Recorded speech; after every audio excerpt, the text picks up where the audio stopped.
Assalamualaikum. This is me Nadia Sarwat. Welcome back to my channel. Today we are going to discuss the basic principles of green chemistry. Basically आपको पता है कि green chemistry क्या होती है। Green chemistry एक ऐसी approach है, ऐसा डिसिप्लिन है केमिस्ट्री का जिसके अंदर हम किसी भी केमिकल प्रोसेस या केमिकल रिएक्शन की एफिशिएंसी को मैक्सिमाइज़ करते हैं और उससे होने वाले हैज़ार्डियस इफ़ेक्ट्स, ह्यूमन हेल्थ और इन्वायरमेंट पर होने वाले हैज़ार्डियस इफ़ेक्ट्स को मिनिमाइज़ करते हैं। ऑल्दो वी नो दैट कि कोई भी प्रोसेस जो होता है वो परफेक्टली ग्रीन नहीं हो सकता, but we can minimize its negative impacts through following these principles of green chemistry. So let's move towards our topic. So we will shortly discuss the history of green chemistry. तो सबसे पहला step हमारे पास ये है कि सबसे पहले environmental protection agency और नेशनल साइंस फाउंडेशन ने ग्रीन केमिस्ट्री प्रोग्राम को इनिशिएट किया था 1991 के अंदर। इसके बाद बहुत से इनिशिएटिव्स लिए गए यूके और दूसरे कंट्रीज़ के अंदर regarding the green chemistry program. इसके बाद 1996 के अंदर ग्रीन केमिस्ट्री चैलेंज अवार्ड जो है वो भी इस्टेब्लिश किया गया। तो ये तीनों स्टेप्स जो हैं वो ग्रीन केमिस्ट्री के प्रिंसिपल्स को बरोए कार लाने में, इफ़ेक्टिव बनाने में इनका बहुत बड़ा रोल है। तो ग्रीन केमिस्ट्री की जो बेसिक कोशिश यही थी कि केमिकल टेक्नोलॉजी के ज़रिए से केमिस्ट्री और उसकी एप्लीकेशन से रिलेटेड जो पब्लिक परसेप्शंस हैं उनको रिस्पॉन्ड किया जाए, क्योंकि ये परसेप्शंस जो हैं वो इन्वायरमेंटल डिग्रेडेशन का बाइस बनते हैं वर्ल्ड वाइड।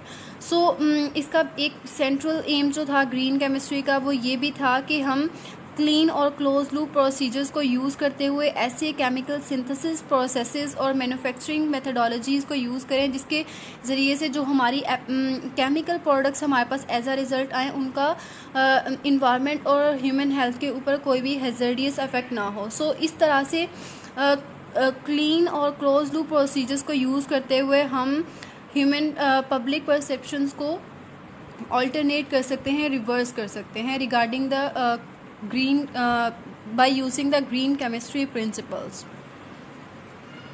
तो ये है ग्रीन केमिस्ट्री के 12 बेसिक प्रिंसिपल्स का एक ट्री जिसको फॉलो करते हुए हम किसी भी अपने केमिकल प्रोसेस को, केमिकल रिएक्शन को प्रोडक्टिव बना सकते हैं, उसकी एफिशिएंसी को मैक्सिमाइज़ कर सकते हैं और उसके हैज़ार्डियस इफ़ेक्ट्स को मिनिमाइज़ कर सकते हैं। सो इन तमाम चीज़ों को डिस्कस करेंगे हम डिटेल के अंदर कि किस तरह से हम इसको यूज़ करेंगे, फॉलो करेंगे तो हमारे लिए बेहतर होगा और किस तरह से हम किसी भी रिएक्शन या प्रोसेस की एफिशिएंसी को बेहतर बना सकते हैं। सो let's move towards the details of these 12 principles.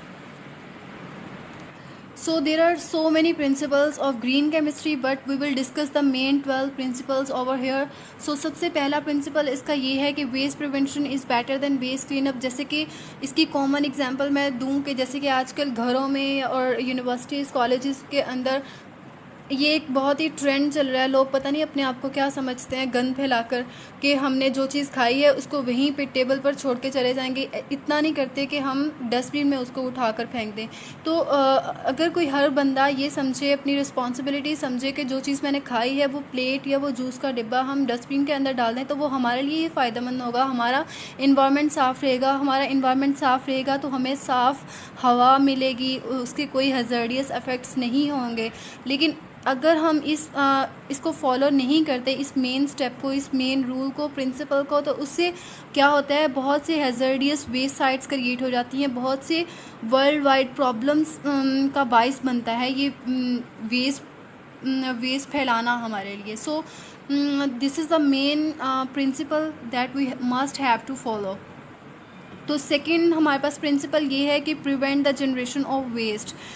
इसका मतलब ये है कि जो भी हम प्रोसीजर, जो भी हम केमिकल प्रोसेस या जो भी केमिकल प्रोसेस के अंदर जो प्रोडक्ट हम बनाना चाह रहे हैं उसके अंदर जो भी हम रीजेंट या रिएक्टेंट्स यूज़ करें वो तमाम के तमाम हमारे फाइनल प्रोडक्ट के अंदर चेंज हो जाएं। तो यहाँ पर जो ग्रीन केमिस्ट्री की प्रैक्टिस है वो हमें फॉलो करनी चाहिए। वो क्या है कि उसके अंदर क्या होता है कि तमाम के तमाम जो हम रॉ मटेरियल्स यूज़ कर रहे होते हैं वो हमारी डिज़ायरेबल प्रोडक्ट के अंदर चेंज हो जाते हैं। जैसे कि इसकी कॉमन एग्जांपल मैं आपको दूं तो जैसे कि हम कोई फूड रेसिपी ट्राई करते हैं तो कोई ऐसी रेसिपी हम ट्राई नहीं करते जिसके ज़रिए से कोई ऐसी बाय प्रोडक्ट्स बन जाए जो हमारे लिए खाने के काबिल ही ना हो। हम हमेशा ऐसी जो है रेसिपीज़, फूड रेसिपीज़ यूज़ करते हैं जो हमारे लिए फिजिबल हों, हम उसको खा सकें और उसकी कोई भी हेल्थ हेल्थ इफ़ेक्ट्स, हमारी हेल्थ जो है उससे अफेक्ट ना हो। सो सेम आइडिया जो है केमिकल प्रोसेसेस के लिए भी अप्लाई होता है। तो यहाँ पर एक कॉन्सेप्ट है एटम इकोनॉमी का, कि एटम इकोनॉमी ग्रीन केमिस्ट्री का एक बेसिक की है। इसके ज़रिए से हम तमाम रिएक्टेंट्स को अपनी डिज़ायरेबल प्रोडक्ट के अंदर कन्वर्ट कर सकते हैं। नेक्स्ट प्रिंसिपल हमारे पास ये है कि हमने ऐसी सब्सटेंसेस की जनरेशन और उनके यूज़ को अवॉइड करना है जो हमारी ह्यूमन हेल्थ और इन्वायरमेंट के लिए हैज़र्ड्स का बायस बन रही हूँ। और इन सब्सटेंसेस के अंदर टॉक्सिक केमिकल्स आ जाते हैं। ये टॉक्सिक केमिकल्स वर्कर्स के लिए हेल्थ हैज़र्ड्स का बायस बन सकते हैं। और ये सब्सटेंसेस जो हैं टॉक्सिक केमिकल्स, ये एयर प्लूटेंट्स और वाटर प्लूटेंट्स के तौर पर हमारे इन्वायरमेंट और ऑर्गेनिजम्स को अफेक्ट करते हैं। यहाँ पर एक ग्रीन केमिस्ट्री और इन्वायरमेंटल केमिस्ट्री के दरमियान एक बहुत ज़्यादा स्ट्रॉन्ग रिलेशन बन जाता है। So we must have to avoid the use and synthesis and generation of those hazardous substances that pose the hazards towards the human and environment. So next step हमारे पास है ऐसे केमिकल प्रोडक्ट्स को हमने use करना है जिनकी जो है ज़्यादा से ज़्यादा एप्लीकेशंस हों, ज़्यादा से ज़्यादा उसकी एफिशिएंसी और उसकी टॉक्सिसिटी जो मिनिमम हो। तो यहाँ पर हमने ग्रीन केमिस्ट्री के प्रैक्टिसेस को यूज़ करते हुए हमने ऐसे केमिकल अप्रोचेस को मेथडोलॉजीज़ को अपनाया है जिसके ज़रिए से हम केमिकल्स की इफ़ेक्टिवनेस को ना सिर्फ मेंटेन रख सकते हैं बल्कि उसकी इफ़ेक्टिवनेस को इन्हेंस भी कर सकते हैं और टॉक्सिसिटी को उसके साथ साथ कम कर सकते हैं, मिनिमाइज़ कर सकते हैं। नेक्स्ट स्टेप हमारे पास ये है, नेक्स्ट प्रिंसिपल हमारा ये है कि हमने ऑक्सिलरी सब्सटेंसेस के यूज़ को मिनिमाइज़ करना है या फिर अगर पॉसिबल हो सके तो हमने उसको बिल्कुल अवॉइड कर देना है। तो ऑक्सिलरी सब्सटेंसेस बेसिकली क्या है, ये बेसिकली किसी भी केमिकल सिंथेसिस प्रोसेस के अंदर हम एज अ सॉल्वेंट या फिर एज अ सेपरेशन एजेंट इसको यूज़ करते हैं जिसके ज़रिए से हम अपनी डिज़ायर्ड प्रोडक्ट को दूसरे मटेरियल से अलग कर सकते हैं। तो बेसिकली इसको हम केमिकल सिंथेसिस के अंदर यूज़ करते हैं और मैन्युफैक्चरिंग ऑपरेशंस के अंदर भी ऑक्सिलरी सब्सटेंसेस यूज़ हो रही होती हैं, लेकिन ये ऑक्सिलरी सब्सटेंसेस जो हैं फाइनल प्रोडक्ट का हिस्सा नहीं होती। केमिकल सिंथेसिस के अंदर इसको हम एज अ सॉल्वेंट यूज़ करते हैं और सॉल्वेंट की प्रेजेंस के अंदर हम अपना केमिकल रिएक्शन करवाते हैं और कुछ एग्जाम्पल्स के अंदर हम इसको एज अ सेपरेशन एजेंट या सेपरेटिंग एजेंट भी यूज़ करते हैं। और जब हम इसको as a separating agent use कर रहे होते हैं ताकि दूसरे में अपने जो है फुल जो रिएक्टेंट हमारा है उससे हम अपनी फाइनल प्रोडक्ट, डिज़ायर्ड प्रोडक्ट जो उसको अलग कर सकें, तो ये सॉल्वेंट या ऑक्सिलरी सब्सटेंसेस जो होती हैं इनका जो रिज़ल्ट आता है वो वेस्ट की सूरत में आता है। अगर तो ये सॉल्वेंट्स जो है वो टॉक्सिक सब्सटेंसेस की सूरत में है तो इनका जो होगा हैज़र्डियस इफेक्ट होगा ह्यूमन हेल्थ के ऊपर भी और दूसरा इन्वायरमेंट के ऊपर भी इनके हैज़र्डियस इफेक्ट हो सकते हैं। So we must have to avoid the use of auxiliary substances. अगर अवॉइड करना पॉसिबल ना हो तो we must have to minimise the use of auxiliary substances. So next point हमारे पास, नेक्स्ट प्रिंसिपल ये है कि energy consumption should be minimized. जब हम एनर्जी कंजप्शन की बात करते हैं तो एनर्जी कंजप्शन कहाँ पे यूज़ हो रही होती है, सिंथेसिस और मैन्युफैक्चरिंग प्रोसेसेस के अंदर, और इसका इन्वायरमेंट और हमारी इकोनॉमिक्स के ऊपर काफ़ी ज़्यादा इफ़ेक्ट होता है। किस तरह से, क्योंकि ये इन्वायरमेंटली और इकोनॉमिकली हमारे लिए कॉस्टली होती है energy consumption during our synthesis and manufacturing process. और ये एनर्जी हम कहाँ से एक्सट्रैक्ट करते हैं, बेसिकली हम लेते हैं फॉसल फ्यूल से। और फॉसल फ्यूल कहाँ से आते हैं, ये हम डग आउट करते हैं फ्रॉम ग्राउंड, और इसलिए इसका इन्वायरमेंट के ऊपर सिग्निफिकेंट इफेक्ट हो सकता है। So we must have to minimise the energy consumption. और इस एनर्जी कंजप्शन को मिनिमाइज़ करने का एक बेहतरीन तरीका क्या है कि हम ऐसी मेथडोलॉजी, ऐसे प्रोसेसेस को यूज़ करें by following the green principles of green chemistry के जो हमारे पास एम्बिएंट कंडीशंस के ऊपर प्रोसीड कर सकें, काम कर सकें। एम्बिएंट कंडीशंस का मतलब ये है कि वो नॉर्मल कंडीशंस, मॉडरेट कंडीशंस के ऊपर काम कर सकें, जैसे कि एलिवेटेड टेम्परेचर और प्रेशर पे काम कर सकें। और इसकी एक सक्सेसफुल एग्जांपल है बायोलॉजिकल प्रोसेस के अंदर जो ऑर्गेनिजम्स ग्रो कर रहे होते हैं वो मॉडरेट टेम्परेचर के ऊपर ग्रो करते हैं और इस प्रोसेस के नतीजे में कोई भी टॉक्सिक सब्सटेंसेस नहीं पैदा होती। ये जो है, ये प्रोसेस जो है, एक तो इन्वायरमेंटल फ्रेंडली है और दूसरा ये कि इस प्रोसेस के अंदर ज़्यादा एनर्जी कंजप्शन भी नहीं होती। ग्रीन केमिस्ट्री के इस प्रिंसिपल को मद्देनज़र रखते हुए हमें एनर्जी कंजप्शन को मिनिमाइज़ करना है अपने किसी भी प्रोसेस के अंदर, किसी भी केमिकल प्रोसेस या केमिकल रिएक्शन के अंदर। नेक्स्ट प्रिंसिपल हमारे पास ये है कि हमने रॉ मटेरियल्स को यूज़ करना है instead of depletable feedstocks. Renewable energy raw materials कौन से होते हैं जिनको हम रिसाइकल कर सकते हैं, और डिप्लीटेबल फीड स्टॉक्स वो होते हैं जिनको हम रिसाइकल नहीं कर सकते। तो हमने रिसाइकल जिन मटेरियल को हम कर सकते हैं हमने उसको यूज़ करना है instead of depletable feedstocks. इसका मतलब ये है कि जो मटेरियल हम निकालते हैं ज़मीन के अंदर से, वो रॉ मटेरियल्स को हमने यूज़ नहीं करना, क्योंकि उनकी अमाउंट जो होती है वो फाइनाइट अमाउंट होती है। अगर वो एक बार डिप्लीट हो गई तो हम उसको रिप्लेनिश नहीं कर सकते, हम उसको रिप्लेस नहीं कर सकते। We must have to minimise the use of depletable feedstocks. And green chemistry जो है वो फेवर करती है कि हम बायोमास फीड स्टॉक्स को यूज़ करें, और डिप्लीटेबल फीड स्टॉक्स की जब बात आती है तो ग्रीन केमिस्ट्री यहाँ पर रेफ़र करती है कि हम डिप्लीटेबल फीड स्टॉक्स की रिसाइकलिंग जिस हद तक कर सकते हों वो उसके लिए हम प्रैक्टिस करें। ग्रीन केमिस्ट्री का नेक्स्ट प्रिंसिपल हमें ये कहता है कि हमें केमिकल सिंथेसिस के दौरान प्रोटेक्टिंग ग्रुप्स के यूज़ को अवॉइड करना है up to the possible extent. वो क्यों करना है वो मैं आपको बताऊँगी। और सबसे पहले हम बात करते हैं कि जब हम कोई ऑर्गेनिक कंपाउंड के सिंथेसिस करवा रहे होते हैं तो उस सिंथेसिस के दौरान समटाइम ज़रूरी होता है कि हम ऑर्गेनिक मॉलिक्यूल के ग्रुप्स को मॉडिफाई करें। उस मॉडिफिकेशन के नतीजे में क्या होता है, बाय प्रोडक्ट्स की जनरेशन होती है, और वो बाय प्रोडक्ट्स जो होती हैं वो हमारे फाइनल प्रोडक्ट के अंदर इंक्लूडेड नहीं होती। जो वो इंक्लूडेड नहीं होती तो एज अ बाय प्रोडक्ट हमारे पास आती हैं, और बाय प्रोडक्ट आने का मतलब ये है कि उनको हमें एट द एंड डिस्पोज करना होगा एज अ वेस्ट मटेरियल। तो बेसिकली यहाँ पर क्या होता है कि हम किसी मॉलिक्यूल की, ऑर्गेनिक मॉलिक्यूल की जब सिंथेसिस करवाते हैं तो हम किसी स्पेसिफिक मॉलिक्यूल की स्पेसिफिक लोकेशन के ऊपर प्रोटेक्टिंग ग्रुप्स को अटैच कर देते हैं, बॉन्ड करवा देते हैं, और जब हमें वो रिक्वायर्ड नहीं होता, हमारी रिक्वायरमेंट पूरी हो जाती है तो हमें उसे रिमूव करना होता है। और उस रिमूवल के नतीजे में क्या होता है कि हमारे पास बाय प्रोडक्ट्स आती हैं, और उन बाय प्रोडक्ट्स को जब हम डिस्पोज करते हैं ना तो हमारे इन्वायरमेंट के लिए वो हैज़र्डियस साबित हो सकती हैं। इसलिए हमें प्रोटेक्टिंग ग्रुप्स के यूज़ को during the chemical synthesis avoid करना है up to the possible extent. So now we are going to summarize these 12 principles of green chemistry. Green chemistry की डेफिनेशन और या जो बेसिक एम है वो मैं आपको पहले भी काफ़ी बार बता चुकी हूँ, अब दोबारा से रिवाइज़ कर देती हूँ कि इसका बेसिक प्रिंसिपल ये है कि हम किसी केमिकल प्रोसेस या किसी केमिकल रिएक्शन की एफिशिएंसी को बढ़ाते हैं इसके ज़रिए से, और उसके हैज़र्डियस इफ़ेक्ट्स को मिनिमाइज़ करते हैं जो ह्यूमन हेल्थ और इन्वायरमेंट के ऊपर हो रहे होते हैं उनको हम कम कर देते हैं। और कोई भी रिएक्शन, कोई भी प्रोसेस जो है वो परफेक्टली ग्रीन नहीं हो सकता, लेकिन हम ग्रीन केमिस्ट्री के इन 12 प्रिंसिपल्स को यूज़ करते हुए हम उनके नेगेटिव इम्पैक्ट्स को कम कर सकते हैं, मिनिमाइज़ कर सकते हैं। सो लेट्स मूव कि पहला प्रिंसिपल हमारा क्या है। पहला प्रिंसिपल हमारा है कि वेस्ट प्रिवेंशन। वेस्ट प्रिवेंशन के अंदर हमने पढ़ा था कि हमने क्या करना है, वेस्ट प्रिवेंशन को ज़्यादा प्रेफरेंस देनी है in spite of waste cleanup या ट्रीटिंग ऑफ वेस्ट या डिस्पोजल, कि हमने वेस्ट को फैलाना ही नहीं है, हमने ऐसी मेथडोलॉजी को यूज़ करना है ग्रीन केमिस्ट्री के तहत कि जिसके अंदर कम से कम वेस्ट जनरेट हो रहा हो। ठीक है। And second principle is atom economy. Atom economy के अंदर हम मॉलिक्यूलर लेवल पे क्या करते हैं, हम वेस्ट को कम करते हैं, रिड्यूस करते हैं। वो किस तरह से कि हम कोई केमिकल रिएक्शन करवा रहे हैं तो उसके अंदर हम क्या करेंगे,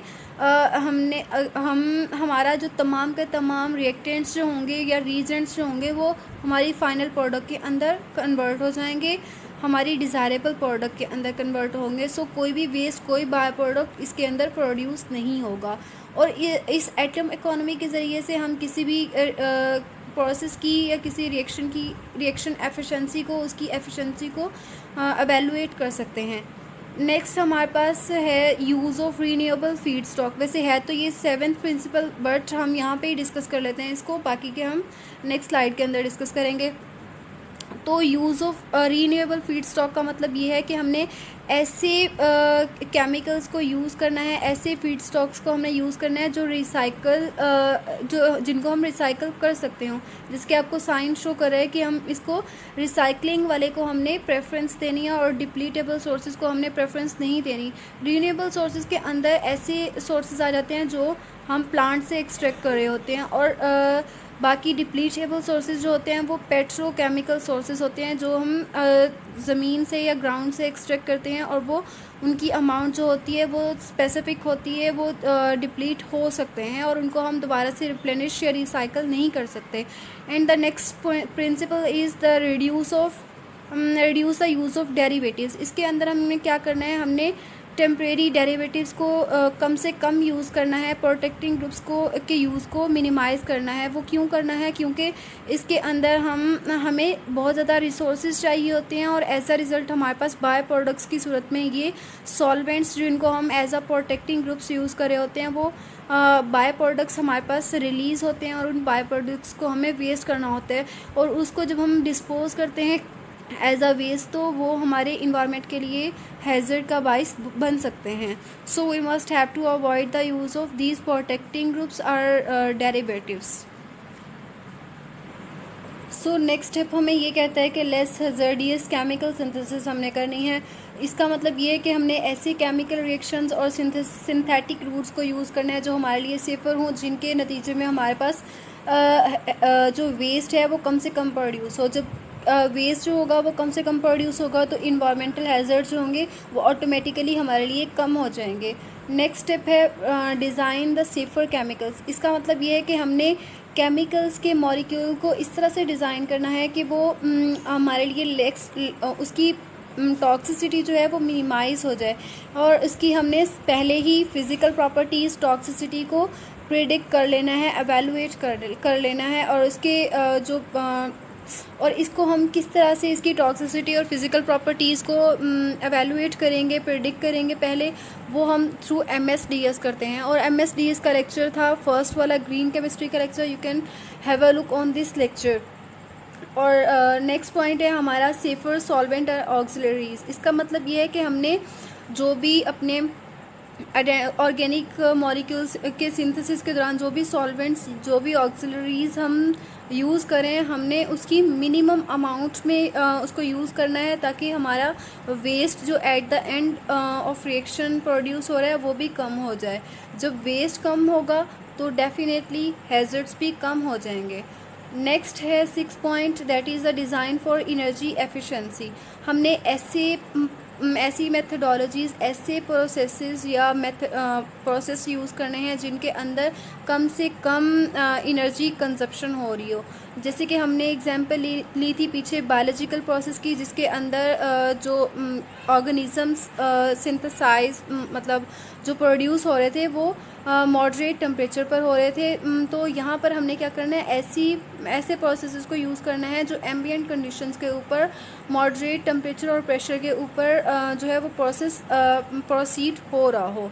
और नेक्स्ट स्टेप है हमारा कैटालिसिस। कैटालिसिस का मतलब ये है कि हमने अपने रिएक्शन के दौरान स्टीशियोमेट्रिक रीजेंट्स की बजाय कैटालिस्ट को यूज़ करने को कैटालिस्ट के यूज़ को प्रेफरेंस देनी है। वो क्यों देनी है, क्योंकि जो कैटालिस्ट होता है वो हमारे रिएक्शन को स्पीड अप कर देता है, इसके अलावा उसकी एफिशिएंसी को बढ़ा देता है, सिलेक्टिविटी को बढ़ा देता है, और वेस्ट की जो वेस्ट प्रोडक्शन है उसको मिनिमाइज़ कर देगा, और एनर्जी की कंजप्शन जो है उसको भी कम कर देगा।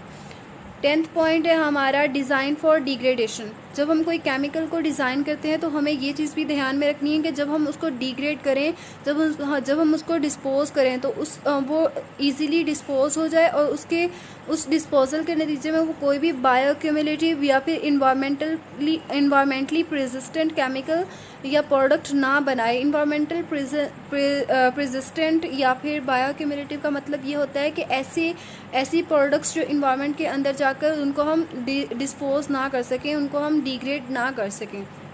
और रियल टाइम पोल्यूशन प्रिवेंशन, इसका मतलब ये है कि जब हम कोई केमिकल रिएक्शन करते हैं तो उसके दौरान हमें एट द स्पॉट हमें देखना है कि कहाँ पर जो है इन्वायरमेंटल प्रिवेंशन की ज़रूरत है, और उसके लिए हम क्या पॉसिबल मेजर्स को यूज़ कर सकते हैं, और उसके लिए हमें क्या फ़ॉलो करना चाहिए। हमें MSDS को फॉलो करना चाहिए ताकि हम किसी भी हैज़र्ड्स के लिए पहले से ही प्रिपेयर्ड रहें।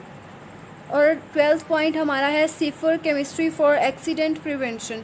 इसका मतलब ये है कि हमने ऐसे केमिकल प्रोसीजर्स को यूज़ करना है जो हमारे लिए सेफ़र हों, जिनके नतीजे में हमारे पास कम से कम वेस्ट प्रोड्यूस हो रहा हो और ज़्यादा से ज़्यादा डिज़ायरेबल प्रोडक्ट आ रही हो। So this is the actual summary of the basic principles of green chemistry. So अब हम पढ़ने जा रहे हैं कि हम इन 12 प्रिंसिपल्स को को किस तरह से इम्प्लीमेंट करेंगे और किस तरह से चेक करेंगे कि इनकी जो है क्या इफ़ेक्ट आ रहा है हमारे किसी भी प्रोसीजर के ऊपर, किसी भी मेथडोलॉजी के ऊपर, इसकी क्या इम्प्रूवमेंट किस तरह से हो रही है। सो सबसे पहले हम बात करते हैं वेस्ट प्रिवेंशन की। तो इसका मकसद तो बेसिक मकसद जो है वो ये है कि हम ऐसी केमिकल प्रोसेस यूज़ करें जिसके ज़रिए से मिनिमम वेस्ट प्रोड्यूस हो। तो इसके लिए हमने क्या किया, एक मैट्रिक, एक स्केल जो है वो डेवलप किया जिसको हम इन्वायरमेंटल फैक्टर या ई फैक्टर के नाम से भी जानते हैं। ये एक ऐसा स्केल है जिसके ज़रिए से हम किसी भी केमिकल प्रोसेस के अंदर प्रोड्यूस होने वाले वेस्ट की अमाउंट को कैलकुलेट कर सकते हैं। और उसको कैलकुलेट करने का तरीका क्या है कि हमने वेस्ट का मैस को डिवाइड कर देना है, mass of waste divided by mass of product produced. So हमने इसको डिवाइड करना है तो हमारे पास अमाउंट आएगी, हमारे पास ई की वैल्यू आ जाएगी, ई फैक्टर की। तो जितना ई फैक्टर कम होगा उतना हमारे लिए ज़्यादा बेटर होगा, ज़्यादा जो होगा इन्वायरमेंटल फ्रेंडली वो प्रोसेस होगा, ठीक है। और जब हम बात करते हैं किसी ड्रग प्रोडक्शन प्रोसेसेस की तो इन प्रोसेसेस के अंदर ई फैक्टर जो है वो बहुत ज़्यादा होता है, बट ग्रीन केमिस्ट्री की एप्लीकेशंस को यूज़ करते हुए हम इस ई फैक्टर को मिनिमाइज़ कर सकते हैं, रिड्यूस कर सकते हैं। और एक और तरीका भी है जिससे हम ग्रीन केमिस्ट्री के थ्रू, एक और मेथड है जिसके ज़रिए से हम वेस्ट की अमाउंट को कैलकुलेट कर सकते हैं। वो ये है कि हम रॉ मटेरियल्स के मैस को कंपेयर करें जो हमारे पास प्रोडक्ट प्रोड्यूस हो रहे हैं ना उनके मैस के साथ। रॉ मटेरियल के मैस को कंपेयर करना है हमने मैस प्रोडक्ट के मैस के साथ। तो उस तरह से भी हम वेस्ट की अमाउंट को कैलकुलेट कर सकते हैं। सो अब हम बात करेंगे एटम इकोनॉमी के बारे में। एटम इकोनॉमी के अंदर बेसिकली हम ऐसे सिंथेटिक मेथड्स को डिज़ाइन करते हैं जिसके अंदर मैक्सिमम रिएक्टेंट्स जो हैं वो हमारी फाइनल प्रोडक्ट के अंदर कन्वर्ट हो जाते हैं। सो हमने क्या देखना है कि जितनी हमारे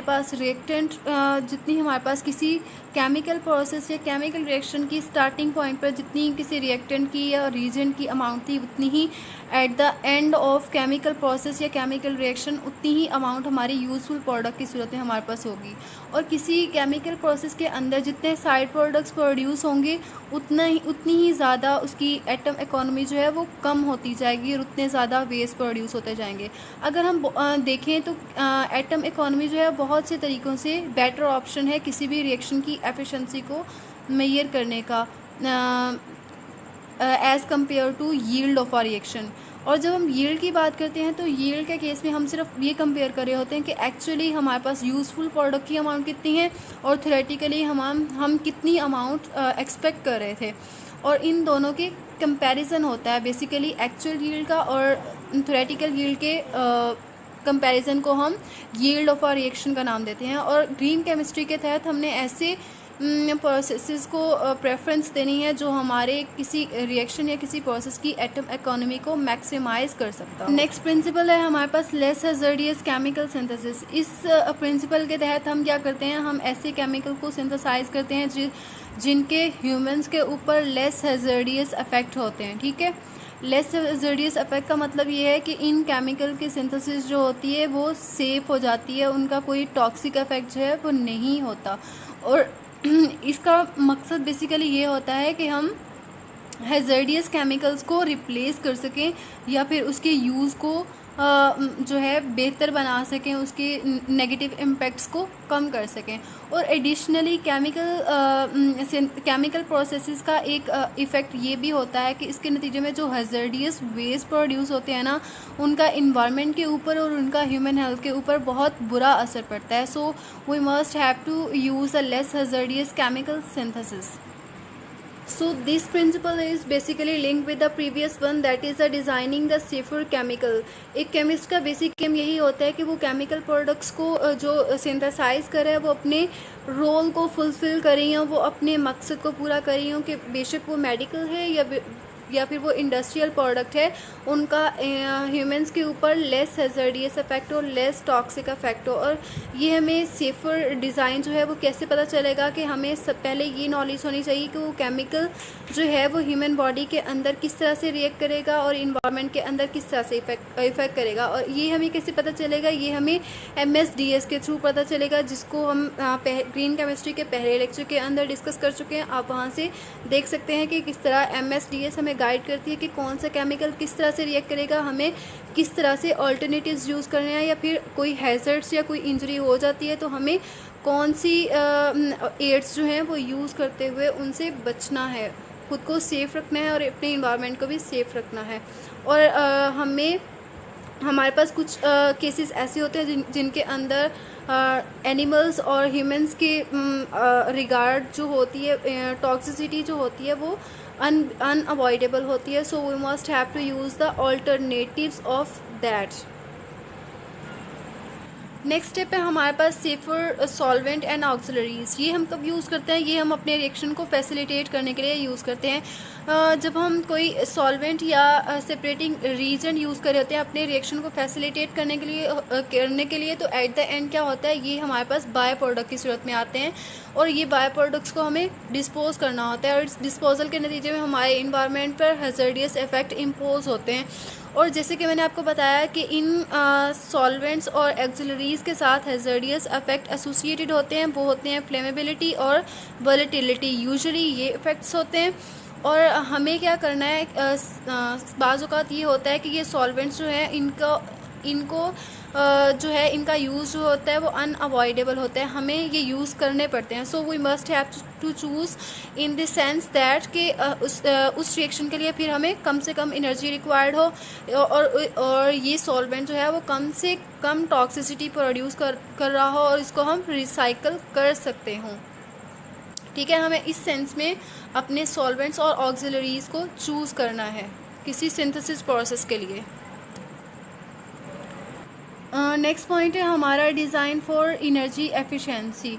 सो ग्रीन केमिस्ट्री के अंडर हमें एनर्जी इंटेंसिव प्रोसेसेस को यूज़ करना होता है। सो हमें क्या करना है, हमें किसी केमिकल प्रोडक्ट की सिंथेसिस के दौरान हमें कोशिश करनी है कि जहाँ पर मुमकिन हो सके हम एनर्जी कंजप्शन को मिनिमाइज़ कर सकें और उस प्रोसेस को उस रिएक्शन को हम रूम टेम्परेचर और रूम प्रेशर पर कैरी आउट करा सकें। और जब हम रिएक्शन डिज़ाइन की कंसिडरेशन कर रहे होते हैं तो हमें क्या करना होता है, हमें सॉल्वेंट रिमूव करना होता है और हमें इम्प्योरिटीज़ वगैरह रिमूव करनी होती है, जिसके लिए हमारे लिए एनर्जी कंजप्शन जो है वो इस रिएक्शन के थ्रू ज़्यादा हो जाती है। So we must have to follow those reactions, those processes that requires the minimum amount of energy. Next point है हमारे पास use of renewable feedstocks. इसका बेसिक जो मकसद जाता है वो जाता है क्रूड ऑयल की तरफ। क्रूड ऑयल से हम जो केमिकल प्रोडक्ट सिंथेसाइज करते हैं और पेट्रोकेमिकल्स जो बनाते हैं उनकी तरफ जाता है कि हम किसी केमिकल प्रोसेस के अंदर इनको as the starting material use कर लेते हैं, बट दे आर डिप्लीटेबल और ये रीन्यूएबल प्रोसेसेस नहीं है और इनको हम ये एक बार डिप्लीट हो गए तो इनको दोबारा से हम रिप्लेनिश नहीं कर सकेंगे। सो यहाँ पर हमें क्या करना है, हमें ऐसी प्रोडक्ट्स को यूज़ करना है, ऐसे फीड स्टॉक्स को यूज़ करना है जो रीन्यूएबल हों और जिनके ज़रिए से हम अपने केमिकल प्रोसेस को या किसी भी प्रोसेस को सस्टेनेबल बना सकें। सो ये केमिकल्स कौन से हो सकते हैं, ये बायोलॉजिकल सोर्सेज के थ्रू उन केमिकल्स को हम डिराइव कर सकते हैं, उनको सिंथेसाइज कर सकते हैं। सो बायोलॉजिकल सोर्सेज जो होते हैं वो रिप्लेनिशेबल होते हैं और उनको हम रिसाइकल कर सकते हैं। सो next point is reduce the derivatives. Chemical synthesis के अंदर हम क्या करते हैं, प्रोटेक्टिंग ग्रुप्स यूज़ करते हैं। ये प्रोटेक्टिंग ग्रुप्स को हम डेरिवेटिव्स का नाम देते हैं। ये किसी केमिकल रिएक्शन के अंदर हम यूज़ करते हैं जब हम ऑर्गेनिक कंपाउंड को सिंथेसाइज कर रहे होते हैं।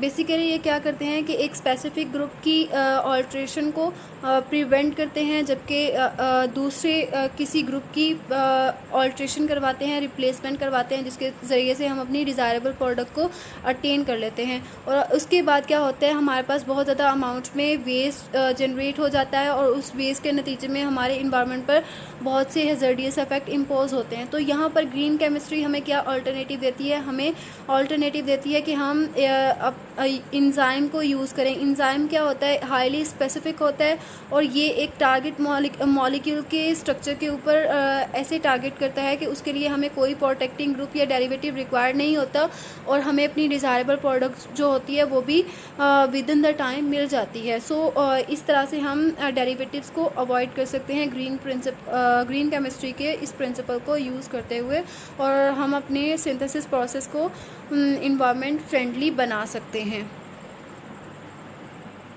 And the next point is catalysis. Catalysis के अंदर हमने पीछे पढ़ा था कि हमने स्टीशियोमेट्रिक रीजेंट्स की बजाय कैटालिस को यूज़ करना है। कैटालिस को क्यों यूज़ करना है? क्योंकि ये हमारे रिएक्शन की एटम इकोनॉमीज़ को बढ़ा देता है, इन्हेंस कर देता है। सो कैटालिस्ट बेसिकली जो है किसी केमिकल रिएक्शन या केमिकल प्रोसेस के अंदर खुद यूज़ नहीं होता। इसको हम रिसाइकल कर सकते हैं, बहुत दफ़ा इसको हम रिसाइकल कर सकते हैं और ये वेस्ट प्रोडक्शन को कंट्रीब्यूट नहीं करता, और ये अलाउ करता है कि हम किसी रिएक्शन को नॉर्मल कंडीशंस के ऊपर प्रोसीड करवा सकते हैं और उसकी एफिशिएंसी को बढ़ा देता है, और इसके नतीजे में वेस्ट भी जो होता है वो कम प्रोड्यूस होता है। So the next point is design for degradation. तो यहाँ पर हमें क्या करना होता है? हमें केमिकल प्रोडक्ट्स को आइडियली डिज़ाइन करना होता है। इसका मकसद ये होता है कि हम एक बार जो हमने केमिकल प्रोडक्ट को सिंथेसाइज किया है उसने अपना जो पर्पस था, एम था, वो फुलफ़िल कर दिया, तो उसके बाद वो क्या हो, डिग्रेड हो जाए without any harmful effect, without any hazardous effect, उसका कोई इन्वायरमेंट के ऊपर नेगेटिव इम्पैक्ट ना हो। लेकिन बाज़ औक़ात ऐसा होता है कि environmentally resistant organic nutrients produce हो जाते हैं जिनको हम ब्रेक डाउन नहीं कर सकते और इन्वायरमेंट के अंदर इकट्ठे हो जाते हैं, और इनका इन्वायरमेंट के ऊपर नेगेटिव इम्पैक्ट होता है, और इनके अंदर ज़्यादातर हेलोजिनेटेड कंपाउंड्स होते हैं, और डी कंपाउंड जो है वो ज़्यादा फेमस कंपाउंड है। और यहाँ पे हमें क्या करना है? हमें ग्रीन केमिस्ट्री के तहत हमें इन केमिकल्स को रिप्लेस कर देना है, जितनी जल्दी हो सके हमें इन्हें रिप्लेस कर देना है, ताकि हम ऐसे केमिकल्स को यूज़ कर सकें जिनको हम आफ्टर यूज़ डिग्रेड कर सकें without any hazardous effect. So the next point is pollution, real time pollution prevention. इसके अंदर हम क्या करते हैं? जब हम कोई केमिकल रिएक्शन लगाते हैं तो हमने उसको साथ साथ मॉनिटर करना होता है, ऑब्जर्व करना होता है कि उसके अंदर किस तरह से चेंजेस आ रहे हैं। जब भी कोई केमिकल रिएक्शन लगाते हैं तो हमारे इंस्ट्रक्टर हमें जो है बेसिक लेवल पर ही हमें गाइड करते हैं कि हमें रिएक्शन को ऑब्जर्व करना है, हमें देखना है कि उसके अंदर क्या एक्स्ट्रा ऑर्डिनरी चेंजेस आ रहे हैं। अगर कोई ऐसा केस आता है जिसकी वजह से कोई हैज़ार्डियस इफेक्ट हो सकता है या कोई एक्सीडेंट वाला सीन क्रिएट हो सकता है, तो हमें उसको अवॉइड करना है। हमें उसकी जो कंडीशंस होंगी वो उस तरह से चेंज करनी है, हमें वो MSDS को फॉलो करना है कि हम उसको अवॉइड कर सकें, उसके हैज़ार्डियस इफेक्ट को। सो जब हम उसको मॉनिटर कर रहे होते हैं तो हम उसकी वार्निंग साइंस जो होते हैं वो भी स्पॉटेड हो जाते हैं, हमें पता चल जाता है कि जी ये इसके अंदर ये एक्स्ट्रा ऑर्डिनरी चेंजेस आ रहे हैं, तो यहाँ पर हमें इस रिएक्शन को स्टॉप कर देना चाहिए। तो तब हम इसके जो हैज़ार्डियस इफेक्ट हैं उनसे बच पाएंगे। So here is the last point, that is a safer chemistry for accident prevention. तो जब भी हम किसी केमिकल के साथ वर्किंग कर रहे होते हैं तो वो उसके साथ तो हमारे साथ कुछ ना कुछ रिस्क जो हैं वो भी एसोसिएटेड हो जाते हैं, कोई ना कोई हैज़ार्डियस इफेक्ट्स भी हमारे साथ एसोसिएटेड होते हैं। सो अगर हम अपने प्रोसेस के अंदर होने वाले हैज़र्ड्स को मैनेज कर लें तो उसके साथ साथ हम अपने रिस्क को भी जो उसके साथ एसोसिएटेड होते हैं किसी केमिकल डीलिंग के साथ, उसको मिनिमाइज़ कर सकते हैं। तो बेसिकली ये वाला पॉइंट जो है उन तमाम प्रिंसिपल्स के साथ एसोसिएटेड है जिसके अंदर हम किसी प्रोडक्ट या किसी रीजन के हैज़ार्डियस इफेक्ट को डिस्कस कर रहे थे। तो जब हम ग्रीन केमिस्ट्री के प्रिंसिपल और थीम्स की बात करते हैं तो ग्रीन केमिस्ट्री का थीम यही है कि हम ऐसे हम हैज़र्डियस और जो भी टॉक्सिक केमिकल्स हैं उनको रिप्लेस करके नॉन टॉक्सिक केमिकल्स को यूज़ करके अपने इन्वायरमेंट को हैज़र्ड से बचा सकते हैं। अपने इन्वायरमेंट और ह्यूमंस के लिए जो रिस्क क्रिएट हो रहे हैं उनको हम मिनिमाइज़ कर सकते हैं। जहाँ तक पॉसिबल हो सकता है वहाँ तक हम इन चीज़ों को मिनिमाइज़ कर सकते हैं, रिड्यूस कर सकते हैं। So here we will discuss about the future of green chemistry. Green chemistry के जो प्रिंसिपल्स हमने स्टडी किए उनको दिखने से लगता है कि वो बहुत ही सिंपल है उनकी इम्प्लीमेंटेशन, बट स्टिल बहुत से केमिकल प्रोसेसेस ऐसे हैं जिनके अंदर बहुत सी इम्प्रूवमेंट्स रिक्वायर्ड हैं और still we are using so many chemical products that basically synthesized from the crude oil।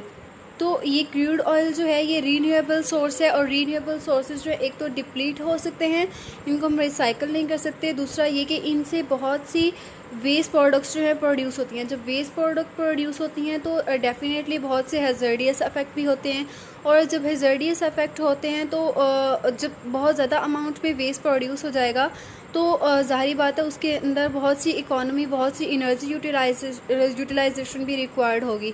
So in challenges को मीट करने के लिए यहाँ पर बहुत से हमें इन प्रिंसिपल्स की बेसिक एम को मीट करने के लिए बहुत से हमें चैलेंजेस रिक्वायर्ड हैं, but still we are in hope that कि इनको इन प्रिंसिपल्स को फॉलो करते हुए अगर हम रिसर्च करें तो हम बहुत सी न्यू केमिस्ट्री की डिस्कवरीज कर सकते हैं। So we are hoping that कि अगर इन प्रिंसिपल्स को कमिंग ईयर्स के अंदर माइंड में रखकर रिसर्च की जाए तो हम बहुत से प्रोसेसेस को इन्वेंट कर सकेंगे, बहुत से प्रोसेसेस मेथडोलॉजीज़ को ग्रीन केमिस्ट्री के लिहाज से डिज़ाइन कर सकेंगे, जिसकी वजह से हम अपने किसी भी प्रोसेस, किसी भी रिएक्शन की एफिशिएंसी को मैक्सिमाइज़ करें और उसकी हैज़र्डियस इफेक्ट को मिनिमाइज़ कर सकें।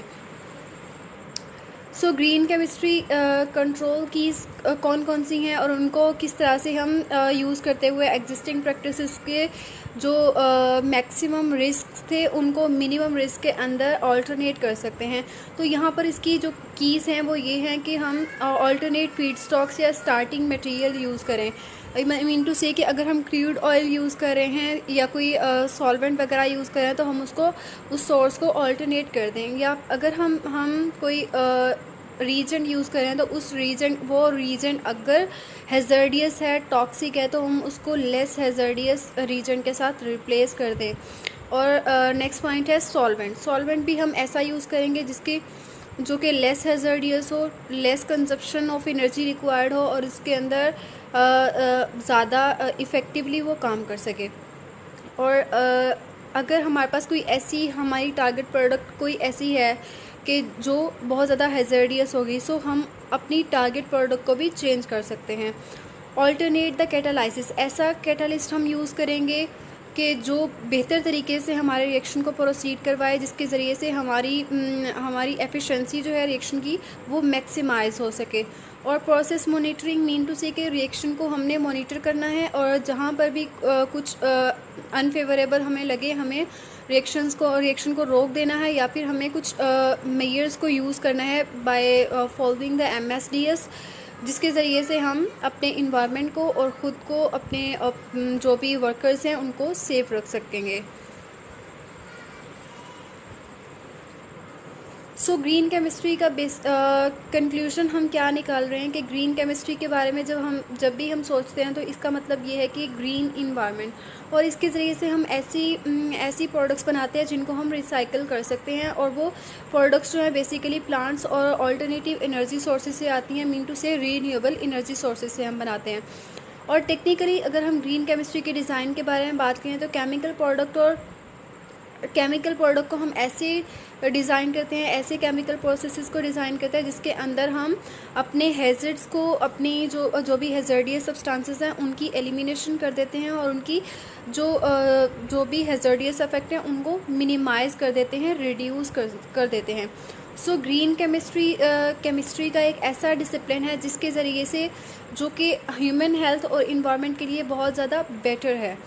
और अगर हम बात करें ग्रीन केमिस्ट्री के थ्रू अपनी मनी की, अपनी इकोनॉमी की, तो डेफिनेटली जब हम ग्रीन केमिस्ट्री के प्रिंसिपल को यूज़ करते हैं तो हमारे पास लेस वेस्ट प्रोड्यूस होता है। जब लेस वेस्ट प्रोड्यूस होगा तो डेफिनेटली हैज़र्डियस वेस्ट जो होगा वो भी कम प्रोड्यूस होगा, और हैज़र्डियस वेस्ट को डिस्पोज करने के लिए भी हमें एनर्जी रिक्वायर्ड होती है, और वो एनर्जी डेफिनेटली इकोनॉमी से लिंक्ड होती है।